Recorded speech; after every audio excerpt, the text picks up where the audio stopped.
could mute ourselves. All right, so this week's Parsha is Parshas Shelach, and there is a fascinating story that is Parshas Shelach, which is really reads like a novel. It's just like a fascinating incident that happens in the desert. So the scene is the Sinai desert. The Jewish people were there. We may know, me and you may know, that the Jewish people wandered through the desert for 40 years. But obviously it didn't take 40 years to get from the land of Egypt to the land of Israel. So this week's Parsha is going to be the story of what happened that caused that massive delay and so many stopovers along the way. So Parsha Shelach starts with Hashem telling Moshe that send spies out to spy out the land of Canaan. The Jewish people have their eyes on the land of Israel. Hashem has promised the land of Israel to the Jewish people. So the Torah says, "Vayidaber Hashem el Moshe Lamer, Shelach lecha anashim, send forth men to spy." Okay, a good army knows, for sure, a good Jewish army, there's no intelligence like the Mossad. If you want to go into enemy territory, you need to go scout it out first and see what you're dealing with. But the truth is that the commentators say that it was not Hashem's idea. It wasn't Hashem that initiated and said, go send out spies. You know why? Because Hashem is obviously going to win the war on behalf of the Jewish people. He doesn't need any kind of spying to happen at all. Rather, it was the Jewish people's idea that maybe we should go scout out the land and see what we're up against. And Moshe, brought the request to Hashem, and Hashem said, whatever, if that's what they want to do, I'm not going to interfere with free will. I'm not going to tell them don't do it. If they want to do it, they can do that. So that's really what it means when it says that Hashem told Moshe to send spies. Really, Hashem allowed Moshe to send spies. What was Moshe's mindset? He also knew, of course, that Hashem's going to help the Jewish people win wars. It is a lack of faith and somewhat of a sin that the Jewish people wanted to send spies at all. What do you need to send spies for? Of course, Hashem is gonna help the Jewish people win. So I saw one of the commentators say that Moshe was using like a psychological strategy, and it brings an example of a merchant. Was this Rashi? Not sure if it was Rashi or someone else. So you have a merchant who's selling a donkey. Okay, I guess the modern day equivalent would be selling a car. So a potential customer comes into the, farm, wherever you buy a donkey, and says, okay, I'm interested in that donkey, but how do I know that it's reliable? I want to give it, what we call a test drive. So let me borrow it. Let me take it into the valley, up the mountain. Let's make sure that it's got muscle, that it could, do what I need it to do. So the merchant, he says, go for it. No problem. Take it, bring it back when you've done testing it. So what does the customer say to himself? Well, if this merchant is so confident that this donkey is strong, that he's going to let me take it for a test, obviously it's a good donkey, because otherwise I'll be back screaming at him in an hour because that donkey can't make it up the mountain. So he goes ahead and buys the donkey because he knows that the confidence of the merchant shows that it's a good product. So this, one of the commentators said that was Moshe's thought here. The Jewish people say, okay, we want to send spies. Moshe says, you want to send spies? No problem, send spies. Hoping that they'd be like, okay, well, if Moshe is actually letting us go send spies, it must be that he's confident that, there's not going to be any issues with conquering the land. But that plan did not work. And the people said, they took him up on it and they sent spies. And of course, it's the shocking part of this is, why didn't they have faith that Hashem was going to be the one to win the battle on their behalf? If you look at later on in the Torah in Devarim, in chapter 20, verse 1, it's in Parshas Shoftim, the Torah talks about the military strategy of godly wars. What happens when the Jewish people are going to go out to war? How is that battle won? I'll read for you how that battle is won. It says in the Torah, when you go out to battle against your enemies and you see horse and chariot, a people more numerous than you, you shall not fear them, for Hashem your God is with you, who brought you up from the land of Egypt. It shall be that when you draw near to the war, the Kohen should approach and speak to the people, and he should say to them, Hear, O Israel, today you are coming near to the battle against your enemies. Let your heart not be faint. Do not be afraid. Do not panic, and do not be broken. before them. For Hashem, your God, is the one who goes with you to fight for you with your enemies to save you. Ki Hashem Elokechem haholech imachem lilachem lachem imavechem lehoshia eschem. That's how the battle goes down. When we're fighting a godly war, and Hashem instructed us to go to war, there is no doubt that the Jewish people are going to win the war. It does not matter how strong the enemy is. That is not relevant when you have God on your team. I don't think this is, too hard of a concept to visualize. How many times has it happened in the last 75 years that a Jewish army has won a battle against insane, enormous odds against them? It's not only in ancient times, even in recent times, when it comes to the Jewish people, even though the defensive battles of the state of Israel are very different than the battles in the Torah. The battles in the Torah are Hashem instructing the Jewish people to go and conquer whatever the land is, essentially the land of Israel. Here it was a defensive war that was thrown onto the Jewish people, but yet you see how Hashem wages battle when he wants the Jewish people to come up on top. It doesn't matter how many enemies there are. I mean, I think, even in the realm of non-Jewish related warfare, you see reports of what's going on in the war in Ukraine, and you can't help but say to yourself that something's happening with the Ukrainian army that's causing them tremendous victory, relative to what they thought would happen. They thought the entire world thought they'd be overrun in a day. And they've proven that it's not just about the number of soldiers and the quality of your equipment. So Hashem is going to go to battle for the Jewish people. So the fact that the Jews wanted to send out spies was a severe lack of faith in Hashem. That's really what it boiled down to. It was lack of emunah. So the spies go out, and what do the spies come back with? So they come back with a report. Let's look at their report. Let's see what they did, right? This is known as the sin of the Meraglim, the sin of the spies. So they go forward. We're in chapter 13. All right, we can start from verse 27. They give their report. They reported to him and they said, "We arrived at the land to which you sent us, and indeed it flows with milk and honey, and this is its fruit. But the people that dwell in the land is powerful. The cities are fortified and very great. And we also saw there the offspring of the giant. Amalek is in the south, and then there's the Chiti, Yevusi, Amori is on the mountainside. The Amori is on the mountain. Sorry, the Canaani is by the sea and on the bank of the Jordan. So it's a dangerous place, Hezbollah in the north and Syria in the north and Hamas in the south. But this time it's occupied throughout the entire land of Israel. There's powerful enemies. So that's the report they gave. Okay.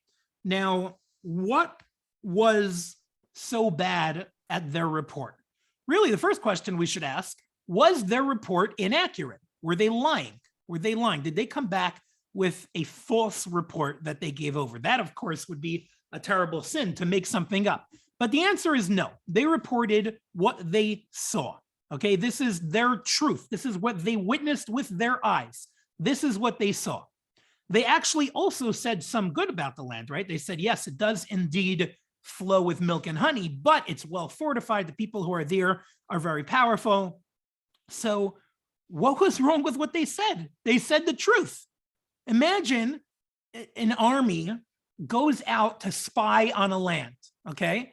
The Ukrainian army sends undercover spies into the Russian-occupied part of their land to go and report so that they can make military strategy. Imagine those spies came back and only told their Ukrainian superiors the good things and left out the bad things, right? They would be the worst spies in world history. If you're going to scout out a land because you want to know if you could conquer it, how to conquer it, of course you need to come back and say the truth. So they came back and they said that the country is well fortified. What is wrong with that? So the Ramban says, Nachmanides says something so powerful, so interesting. He says there was one word that they said that was inappropriate out of the entire thing. And that is, they said, again, it's chapter 13, verse 27. We arrived at the land to which you sent us. Okay, let's look out for the word. And indeed, it flows with milk and honey, and this is its fruit. But the people that dwell on the land is powerful. The cities are fortified and very great, etc. But the word but was their crime. That was a qualifier that they did not need to say. If you are going to spy and you're coming back with a report, then you give a factual report. You say it like it is. It's a great land, beautiful land, right? Whatever, land with milk and honey. And it's got these fruit, and it's got these powerful armies, and it's got these offsprings of giants, and the cities are fortified. That would be the work of a spy. I report back, you do what you want with this information. But they use the qualifier but, as if to say, we can't fight this battle. Yes, it's a beautiful land, but the inhabitants are powerful. And that was their way of saying it's a lost cause. We're not going to be able to conquer the land of Israel. That's the message the Jewish people heard. The spies themselves are saying there's great things about it, but their defenses are too strong. That was the crime. That was the sin of the Meraglim, according to the Ramban. Okay, but there's another aspect to this sin, of course, and that is the sin of the Jewish people, of the entire nation, not just the sin of the spies themselves. So after the spies give this report, Kalev is one of two. Kalev and Yeshua were the ones who were the righteous. They stayed righteous amongst the spies, and they didn't do any kind of sin. So Kalev hears this, and he stands up, and he says, no, we shall surely ascend and conquer it, for we can surely do it. So he gets up, and he gives his pitch that, no, we could actually do this, but he's immediately shouted out. The men who had ascended with him said, no, we cannot ascend to the people. It's too strong for us, and it's not going to happen. So he's shouted down. And then the people essentially freak out. Everybody listens to this report, and they say, this is the worst thing in the world. I'm going to read for you. And then what did they say?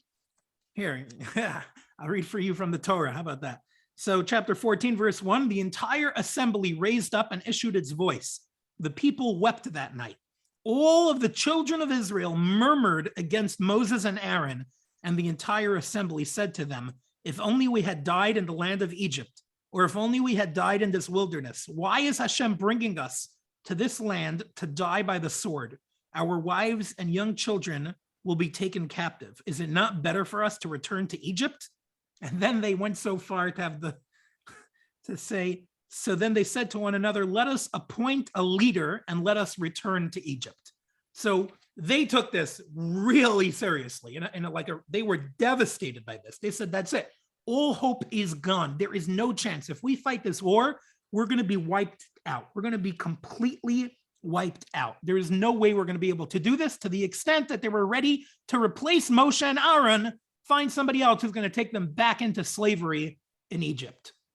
Okay, so that's a pretty intense reaction. They were really, really scared of what was going to happen.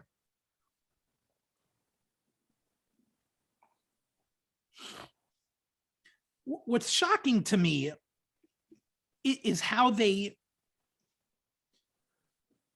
seems that they had I don't know how to say this in a nice way, but like a really low level of emunah. I mean, that's what they were punished for. We'll move on to that shortly. But do you know what these people ate for breakfast that day? It was mun. Okay, manna from the sky. Magical food is what they had for breakfast that very day that they were worried that Hashem wasn't going to help them win the war in the promised land of Israel. They've gone through the craziest miracles you can imagine, okay? This is the generation that has witnessed everything. They were raised in terrible slavery, and they saw the miraculous hand of Hashem. I think without exaggeration, you can say every single one of these people there that day had personally witnessed hundreds of miracles right in front of their face. Everything from the punishment of the Egyptians, the plagues, the Yam Suf, moving on to Har Sinai, receiving the Torah, the battle with Amalek, and they're eating magical mun. Their water comes miraculously. They're literally following clouds through the desert, that's paving their way, that's flattening mountains, that's raising valleys, that's protecting them from their enemies. And they can't imagine that Hashem is going to help them conquer the land of Israel because they got a strong report of a mighty army. What is going on here? How could that happen? I think that's a better question than I have an answer to. I have an answer. I think the question is stronger than the answer to me, but we'll see. We'll see what you think. We'll see what you think about this answer. So let's read a little bit and try to understand what the basis of the error is. I think if we understand the basis of the spies themselves, okay, the spies were chosen because they were the greatest of men. That's what the Torah says. Torah names them right in the beginning of the Parsha. And why are they being chosen? The third verse, chapter 13, verse 3, Moses sent them forth from the wilderness. They were all distinguished men. Head of the children of Israel were they. Okay, so they were good people. So let's try to understand their error, and maybe that'll help us understand the people's error and why such a lack of emunah could have come about.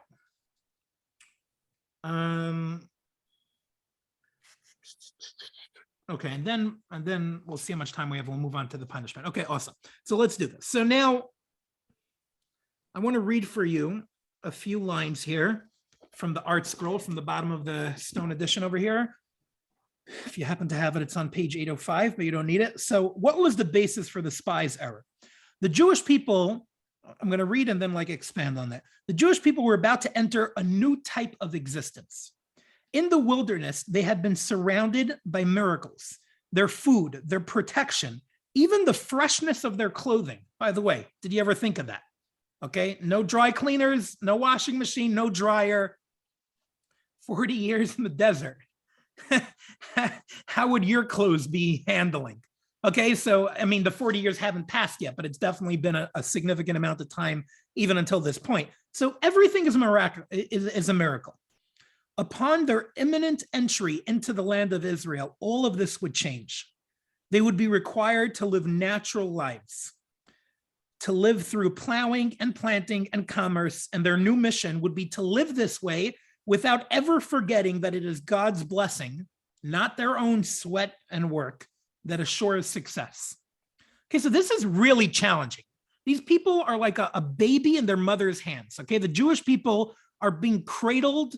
They are one with Hashem. Hashem is giving them miracle after miracle that's giving them pure, protection and livelihood and food, and everything is perfectly taken care of.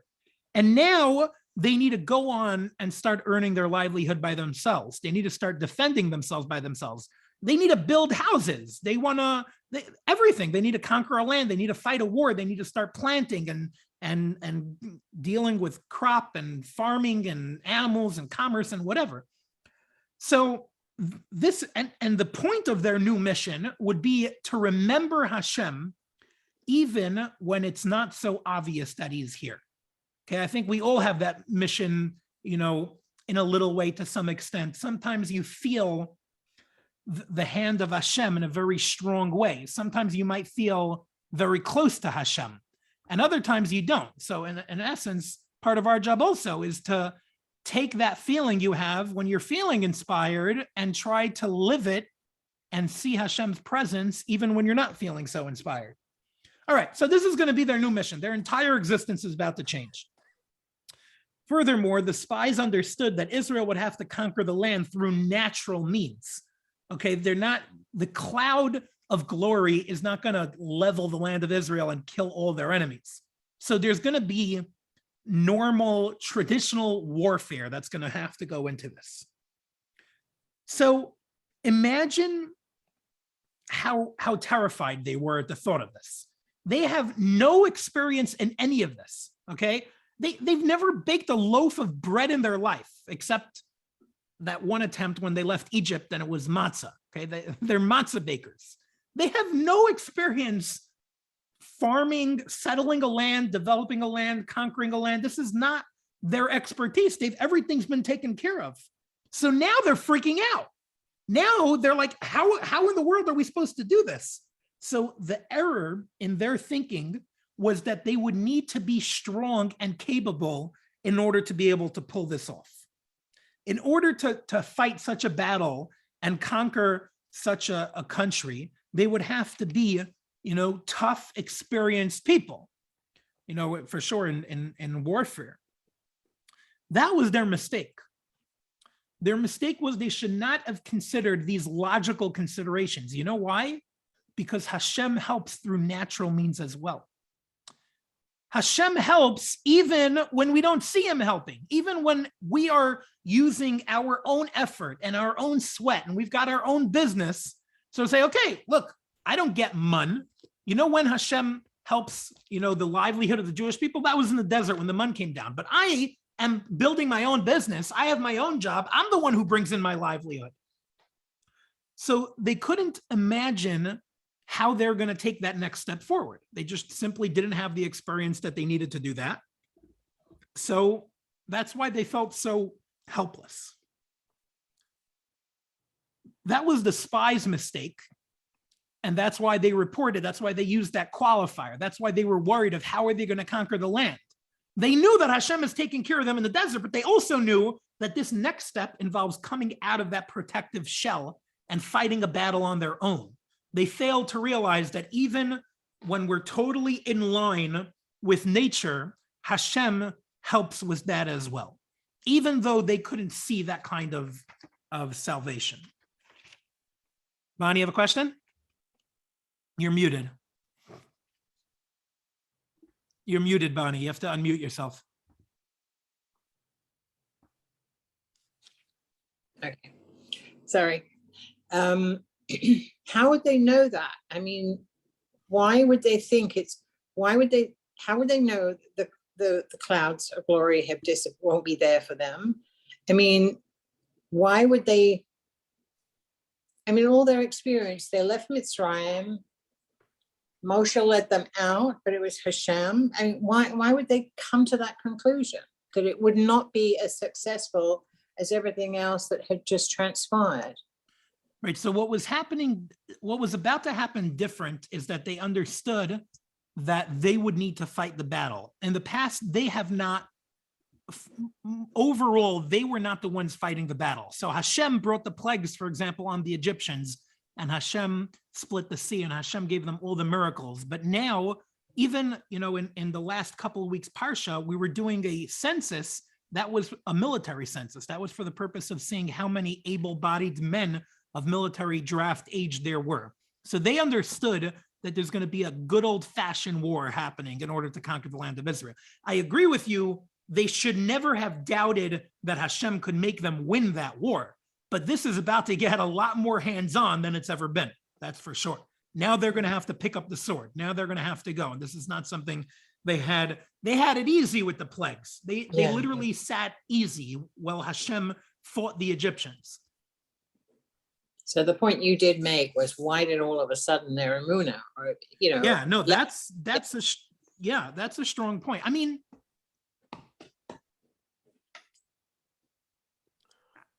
we're also guilty of that, which doesn't make it better, but we also, know the faith we should have. And I think we've experienced it in one way or another, whether it was for 10 minutes one time, or whether for some people they're feeling it more often. I think we've felt a glimpse of strong emunah at all in our lives, and still struggle to tap into that when things are looking tough, when things are looking grim.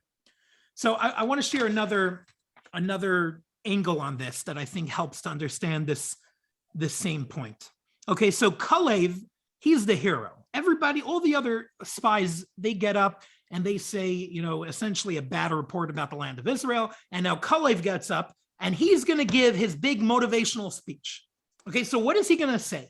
You would think, what is he going to do to defend Israel, to defend Hashem in a way? He should say, don't worry about the fact that there are so many powerful enemies. Let's strategize. We'll get the tribe of, Reuven there, and Shimon there, and Levi there, and or Levi didn't fight actually, but everybody else. and will come up with a strategy to conquer them. He needs to engage with the fears of the Jewish people if he's going to be, the hero that's going to calm them down. But it seems like he totally misses the point in that. He totally misses his opportunity to do that. All he does is he gets up there and he says, Nala v'yirashnu Isa ki yachalnu chala. We shall surely ascend and conquer it, for we could do it. Okay, that's his big motivational speech. You guys are 600,000 inexperienced people who have never fought a war in your life. You're about to fight against 7 armies, 7 different nationalities that are in the land of Canaan, in what's going to be the land of Israel. Don't worry, you could do it. That's not so comforting. That doesn't seem to be head-on engaging with the problem. So what was he trying to do? So I heard this idea that he understood that the problem of the Jewish people was a lack of emunah. It wasn't the problem of being scared that you're not going to win the war is an emunah problem. It's not recognizing that Hashem is going to help you win the war. So what he was trying to do is give the Jewish people encouragement in their emunah. And what does he say? Rashi quotes that once Kalev quieted everybody down, he says as follows: even if our proposed destination was in the heavens and Hashem had instructed us to build a ladder to ascend to heaven, we would do so and succeed in all that Hashem has instructed us. So he was basically saying, you see a problem with a few strong armies. If Hashem wants us to do it, we could do anything. We could do way more than that. We could build a ladder to heaven, which is impossible, because the point is that possibility doesn't matter when we're talking about miracles from Hashem, godly assistance to help them win that war. So the lesson he was giving was a lesson in emunah. What was the lesson in emunah?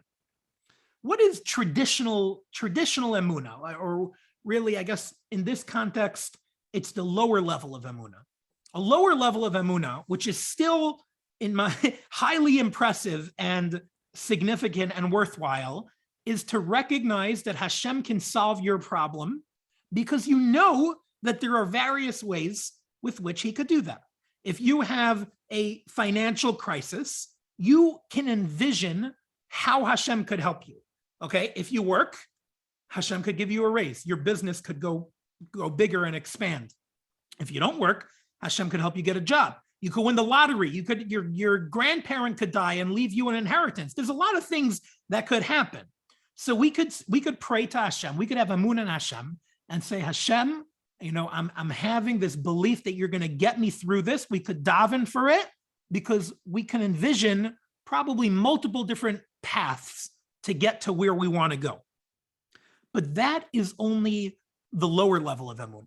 The highest level of emunah that Kalev was trying to impress on the Jewish people is emunah when you cannot possibly imagine in your wildest imagination how Hashem is going to bring the Yeshua. How is Hashem going to help you out of this one? You are stumped. Your human brain cannot possibly imagine how that's going to happen. Okay, God forbid somebody's falling off a cliff. He cannot possibly imagine how he's going to get out of this one. That's it. It's over. There's nothing they could do. Or in this case, 600,000 inexperienced people are about to fight against 7 tough, strong, powerful armies. They felt, that's it. There's nothing we could do here. There's nothing. Hashem is not sending plagues. Okay, they weren't under the impression that Hashem's going to send plagues. They were under the impression, and I think rightfully so, partially due to the census that was done, they knew this is going to be a battle. But they failed to recognize that real emunah is to say that even if we cannot imagine how it's going to happen, Hashem's going to help us out of this one as well. That's what Kalev was telling them. Kalev was saying, it doesn't matter if the sky was the destination. That's not the point. The point is that Hashem could help us even if we cannot possibly imagine how he's going to do that. And that was his lesson in emunah. That's where the Jewish people were lacking. Maybe in traditional emunah, the lower level of emunah, maybe they were rock solid. But they understood that there's no 10 plagues happening to the people of Canaan. So that's where they got scared, because they couldn't see how Hashem was going to do it. And this is a broad lesson. This is such an important lesson. This, like, we're taking the heart of this week's Parsha, and I think a way that is so relevant to us. We try to have emunah when we can see the solution, but how do we have emunah when we can't see the solution? Do you know how hard it is? I mean, you do. I don't have to tell you. How hard is it to daven to Hashem that you should see a salvation if you cannot possibly imagine how that's going to happen? That's really, really hard. That's really hard. As somebody, God forbid, has a terrible sickness that has no cure to it, and he feels that there's nothing, that's it. There's no cure to cancer. There's no cure to the worst illnesses we have. So how is Hashem going to help? How in the world? I'm going to sit here davening. What am I going to daven? That my prayer is going to be the one that makes the scientists, the doctors find the cure to cancer? I don't have that much confidence in my prayer, right? That would be a pretty impressive prayer. So having emunah that Hashem could bring some kind of Yeshua, even when we can't imagine how it's possibly happening, that is the highest level of emunah. That is a level worth striving for. I had a tiny lesson in this recently. Okay, in the spectrum of these big world issues, this is really, really small, but I think it still sent me a similar message. So I bought a house here recently, and I remember before I closed on the house, so like a couple months ago already, I was putting together the money I was going to need it for closing day. Like everything, has to line up. So I had a mortgage broker I was working with, and we had this whole list of fees and costs associated with closing. All right. So I know that come closing day, I need to show up to this lawyer in St. Johns County, and I got to give X amount of money. So I'm figuring it all out and getting the money together. And I realized already like a good month before that I was short $5,000. I didn't know how I was going to come up with $5,000. No matter how I crunched the numbers, I was short $5,000. Okay, so what was my plan? My plan was very simple: get $5,000. I don't know how, borrow it, rob a bank. I don't know, figure it out. But the solution here is I need $5,000. So I daven to Hashem so much for that $5,000 because that's what I need to come to closing with. And I didn't get it. I didn't get it at all. And we get closer and closer to closing. And closing was on, I don't know, it was like maybe Monday and this was Sunday, something like 1.5 days before closing. My mortgage broker calls me up. We're going through every line item. And he realized that he's from New York and he wasn't familiar with like standard protocol and certain aspects of real estate transactions in Florida. And he had not known that in the state of Florida, the seller pays the buyer's title insurance, if I have that correctly. That is as we say, minhag hamakam. That's what happens in Florida. That is not what happens in New York. So between that was around $4,000 or $3,000 or something like that. And when the numbers finally added up completely and I came to actual closing, I actually needed $200 less than that $5,000. Okay, it was $5,200 cheaper than we originally anticipated. And this lesson hit me so hard. It's like Hashem is laughing in my face. I'm spending a month trying to figure out how I'm going to get $5,000. I never had an ounce of faith that Hashem could also find a way to make the expenses lower. Right? Isn't that a possibility also? Right? If you need more money, there's 2 ways to do it. Let me introduce you. 2 ways. Either the expense could be lower or you can make more money. So next time you think you need more money, I'm just letting you know, maybe something will get lower. Maybe your interest rates will get lower. Maybe your tuition will get lower. Never happened, I know. But but it's not up to our imagination, right? This is the creator of the world's imagination. So that's the lesson I was taught there. Of course, in a way, my prayer was answered, of course, but I was also taught a very valuable lesson. And that is, Hashem is more creative than us. And Hashem doesn't need us to, limit the help that he could bring. He doesn't need to be limited. He can think of a lot of very, very original ways to bring us things we need. And on the contrary, I think trying to keep a narrow perspective on that is a lack of emunah. Probably what I should have said is, Hashem, I have a $5,000 problem. Can you please help me with the $5,000 problem? So I think that's the message I take out of this. Sometimes we don't see it. And when we don't see it, it's so hard to have faith. It's so hard. How can you imagine Hashem is going to come through when, in your opinion, on your humble opinion, with our human brains, you just cannot see how this is ever going to end well? That's the epitome of emunah. That's the emunah that the Jewish people were lacking. That's the emunah that Kollel was trying to teach them. Okay, we have a ton more, but I think that's all we have time for. I think this was a worthwhile area to focus on. What do you all think of that? Any thoughts, questions, comments? Yeah, what would your perspective have been on the situation about the $5,000 if it didn't come through? You may have a little different approach to that emunah. No, it's only human nature, right? Here it is, closing day. Right. You're 5K short. Yeah, so then I mean, I don't know if emunah is like, because it's not thinking guaranteed that Hashem has to answer the way we want it to answer. I suppose if it wouldn't have come through, the emunah would have been either, if the whole house would have fell through, then maybe that wasn't the house for me. If I needed to just really stress out and scramble $5,000, then maybe that's a little more stress I needed to go through.